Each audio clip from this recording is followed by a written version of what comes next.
घटना हूँ अक्षय कुमार सेठी घर है बालीखंड सिमुलिया थाना अंडर से 2 दिन तले माने 2 तारिख दिन से आसी भद्रक को रेलवे स्टेशन को आसते स्टेशन बाहर 20,200 टंका पाई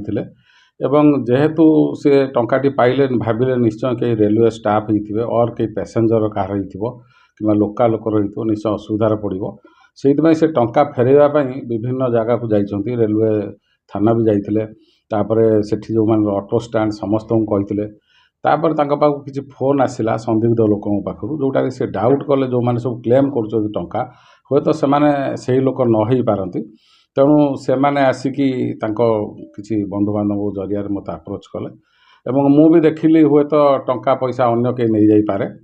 तेणु मु टाउन थाना आईआईसी डायरेक्शन देती सी एटा डिटेल वेरीफाई करेंगे और जी प्रकृतर हकदार टंका पाइबापी ताकू ही टंका फेर तेणु आपण मान जरिया मु भी कहीदे तेणु जो मैंने यही टंका 20,200 2 तारिख दिन सी पाई तेणु जो मानकर दाबी अच्छी से मैंने आसिक टाउन आईआईसी की उपयुक्त प्रमाण देकी टंका नहीं जातु या द्वारा मु कहि अक्षय बाबू को धन्यवाद देवी पुलिस जिला पुलिस तरफ जो मनीष पणिया आज भी हजि जाइने एभलिया लोक भी अच्छा तेणु यही जो जिनस रोचे गोटे एक्जाम्पलारी जिनस तेणु समस्त कहि समस्ते आपण मान जरिया मु भी दौची प्लस आपण मैंने साधुवाद दिंतु निश्चय गोटे धन्यवाद पात्र।